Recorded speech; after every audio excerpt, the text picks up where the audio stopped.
Hello and welcome to all our viewers in Nigeria and around the world to Global TV News Circle here in the nation's capital, Abuja. I am Fauziya Lukman. The Nigerian Labour Congress (NLC) and other union leaders have rejected President Bola Ahmed Tinubu's led government's 30% pay rise for workers in the country. The NLC President, Comrade Joe Ajaero, stated this at an event to mark the World Day celebration. Edika Michael has more details. According to NLC President, details of the government statement have not been formally received by the NLC, saying the increment in the salary is for certain categories of workers in the public service.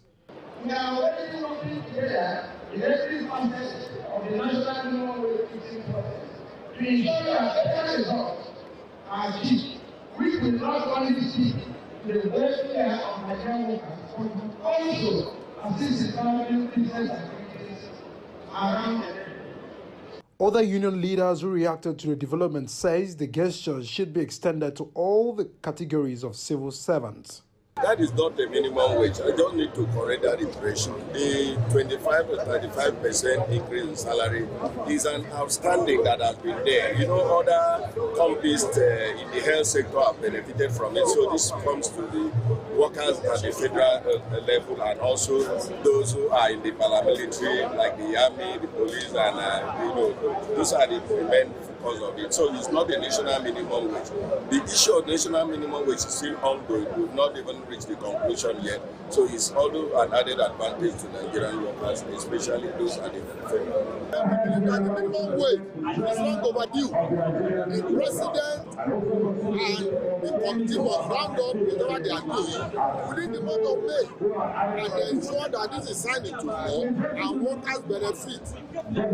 Workers are passing through difficult situations to get transportation to work to even survive. That is why we are saying survival wage must be paid. Minimum is just the minimum. Now the discussion around the world and member countries of the ILO is that workers deserve a living wage. Living wage means look at all parameters that will be taken into consideration so that a worker and his family will be able to have a decent living with his wages for 30 days. He should be able to pay tariff, he should be able to ride his car, he should be able to pay school fees, he should be able to have a decent living. That's what living wage entails. We are disappointed that the government up to today a minimum wage for Nigerian workers. The expectation was that as we that we should be able to go home with high hope of government announcing a minimum wage. The first leader that should please come forward, please. Let's move. The rest to follow suit, please. To be able to announce minimum wage. Not minimum, a living wage. Edika Michael reporting for Global TV News. The Defense Headquarters (DHQ) has formally admitted errors in the drone strike on Tudunbiri community in Kaduna State, which killed scores of innocent citizens. The Director of Defense Information (DDI), Major General Edward Buba, who disclosed this during a media briefing, says investigations have been concluded and the strike considered a mistaken identity. The DHQ spokesperson says those involved were going to face a military court-martial. He, however, did not further mention details about the disciplinary measures, but said 2 personnel will face military court-martials for their actions.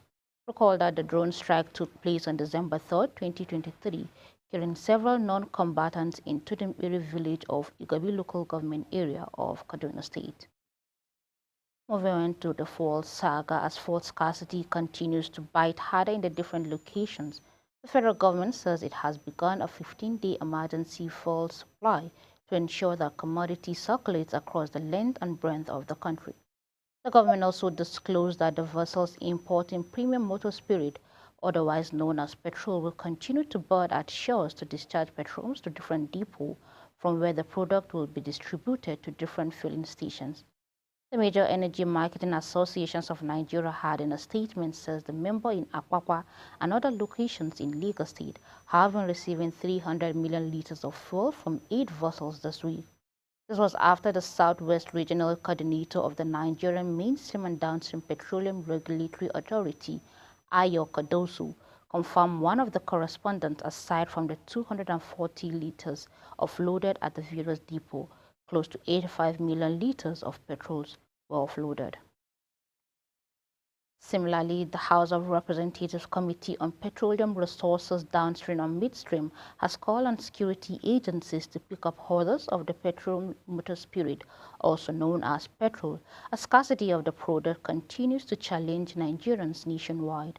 This is as the community assures Nigerians that its findings reveal that availability of petrol, stressing that the logistics challenges that have made the product scarce are being addressed. Addressing a press conference at the National Assembly Complex, Abuja, the co-chair of the committee and chairperson House Committee on Petroleum Resources Downstream, Ikenga Ogochinyeri, says although there was enough petroleum services for the country for about 30 days, the supply and distribution to marketers was disrupted by challenges of transport vessels. And on a sad note, a young man, Tawhid Eniasa, has been shot at a petroleum station belonging to the Nigerian National Petroleum Company Limited (NNPCL) at the Obalande of Ikoyi area of Lagos State. Eniasa was in queue to get petrol when the incident happened. While in queue, two men believed to be military officers attempted to drive into the petrol to buy more stations, even though they were not in queue to get the product. This was met with stiff resistance from people in the queue, many of whom have been waiting for hours. Several witnesses confirmed that Eniasa spearheaded the argument, telling the men to join the queue like every other ones. They further degenerated into a peaceful, and the event eventually led to death of the young man after one of the men shot him dead and fled in the scene. The Joint Admission and Matriculation Board (JAMB) has urged Nigerians to be wary of any candidate parading printed result slip, as currently the result is on any other form of paper format. JAMB spokesperson Dr. Fabian Benjamin, in a statement, says the information became necessary as some individuals were already circulating printed result slips on social media. Benjamin says unlike last year, the results at the moment are not and cannot be found on the JAMB website. He said the board once again wishes to state clearly that the only way to check the 2024 UTME result is to send a UTME code to some numbers using the same phone by candidates in registration for the UTME, ensuring that the same is not in any bundles. The University of Abuja branch of the Academic Staff Union and Universities have begun an indefinite strike to draw attention to the development bothering the union. The union announced its decisions to embark on a strike at the end of the concessions held at the permanent site of the institutions. Members of the Union Abuja ASU have been at loggerheads with outgoing Vice-Chancellor Professor Abdul Rashid Na'Allah and the Minister of Education, Professor Tahir Mamman, over the process of appointing a new VC. You're watching the News Circle, coming to you live from the nation's capital, Abuja. We are on StarTime channel 276. Kindly follow us on all social media platforms using @Global TV NG and other handles now showing on your screen.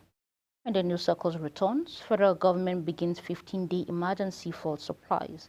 This and other stories are coming right after this short break, so stay with us.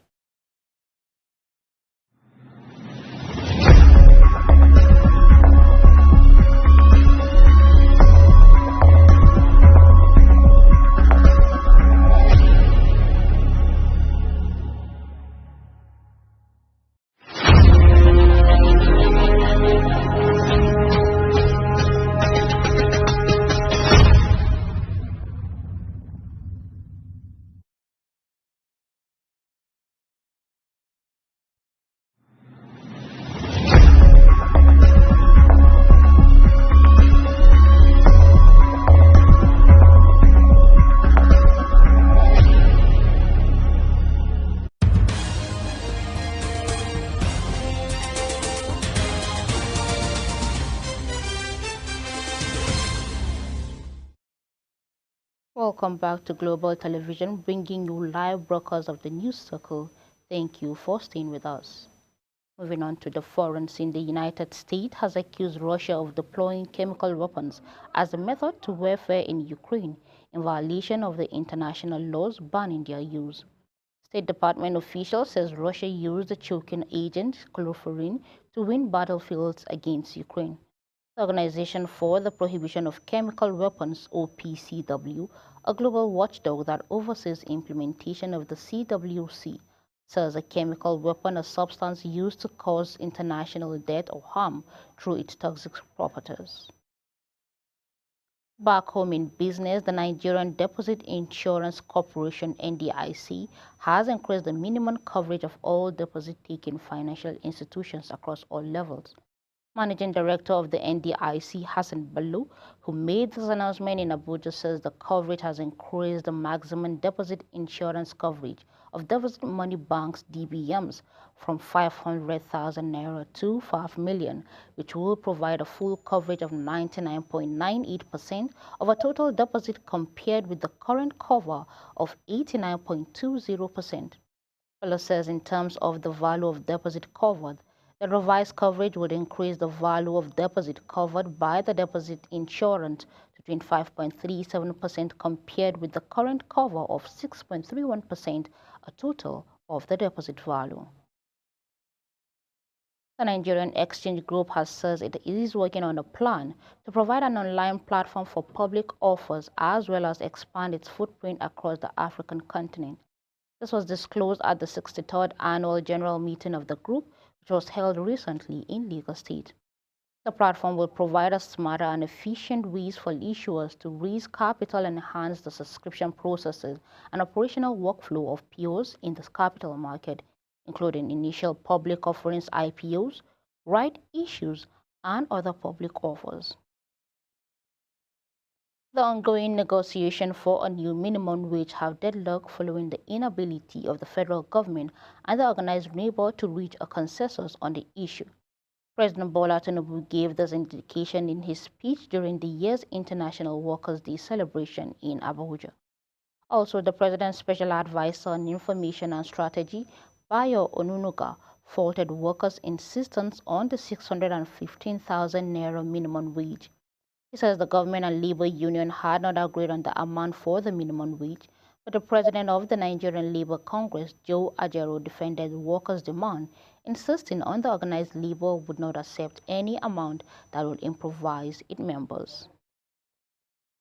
The Central Bank of Nigeria has again justified its reliance on the loan deposit ratio (LDR) to control the country's rise in inflation. The Apex Bank also said it is ready to do whatever it takes to reduce the inflation rate. The CBN Acting Director of Banking Supervision Department, Dr. Adetona Adedeji, disclosed CBN's reduced the LDR of banks from the previous 65% to 50%, a move the regulator says will stabilize the economy. The federal government says it will stop granting license to gas companies with no capacity to build pipelines for gas distribution. This, the government says, became necessary to discourage the transportation of compressed natural gas through roads. The Minister of State for Petroleum Gas, Ekpekire Ekpo, made this disclosure when he was in Abeokuta, the Ogun State capital. Ekpo has visited Abeokuta for an on-the-spot assessment of Saturday's CNG's explosion in Ita-Ocean. A CNG gas truck owned by Gasco Marine had suffered a brake failure, rammed into a road barricade and went up to the flames, killing one person and raising some vehicles. Ekpo, who was received in the state by the state governor, Dapo Abiodun, and his deputy, Naimot Salako Oyedele, stated that he was sent by President Bola Tinubu to see that the root cause of the incident and sympathize with the people of Ogun State. The federal government announced that it was set to issue a fully valid operating license to 650,000 barrels per day capacity Dangote Petroleum Refinery. It announced this at a stakeholders consultation forum on midstream and petroleum host community development trust regulators organized by the Nigerian Midstream and Downstream Petroleum Regulatory Authority in Abuja. The NMDPRA, an agency of the federal government, however, explained that through it has awarded a pre-commissioning license of $20 billion refinery. A fully valid operating license will be issued to the Dangote refinery soon. The Minister of Works, David Omahi, has disclosed that the federal government will pay 2.75 billion naira compensation to property owners affected by the demolitions necessary for the construction of the Lagos-Calabar Coastal Highway spanning from Channel O to Channel 3. He revealed this information during a stakeholders meeting held in Lagos State. More compensations are expected to be paid in coming days. And lastly, on sport, Marsh Rashford will reportedly oppose any attempt by Man United to sell his summer. Reported earlier this week claimed that United's entire squad is up for sale. Barco Bimonian, Ramos Hyjon and Alexandro Garnacho, with Rashford one of those at the risk of being moved. It comes as part of Sir James Rattlefield's attempt to overhaul United and restore to them their former glories of another difficult campaign. The 26-year-old, who is valued at 80 million euros, will defy United if there is to be moved. The report goes on to claim Rashford is happy in Manchester and is not keen on a transfer away from his bodyhook club. Cristiano Ronaldo showed he's not quite as self-centered as some may believe, as he allowed Sadio Mane to take a penalty during the Al Nassr's clash with Al Khalid. Ronaldo, who returned from suspension in the first leg after being set off against Al Hilal last month, had already scored a brilliant opener for his own when his side were awarded a spot kick in the later stages of the first half. The Portuguese superstar is Al Nassr's designated penalty taker, but handed the responsibility to his teammate in an effort to boost his confidence. Ronaldo could be seen encouraging Mane in the background as he stepped up and duly tucked it away to double the home side's lead. And that's it on News Circle while it came to you from the nation's capital. We are on StarTime channel 276. Kindly follow us on all social media platforms using @GlobalTVNG and other handles now showing on your screen. On behalf of the production team, I am Fawzia Lukman. Thank you for watching.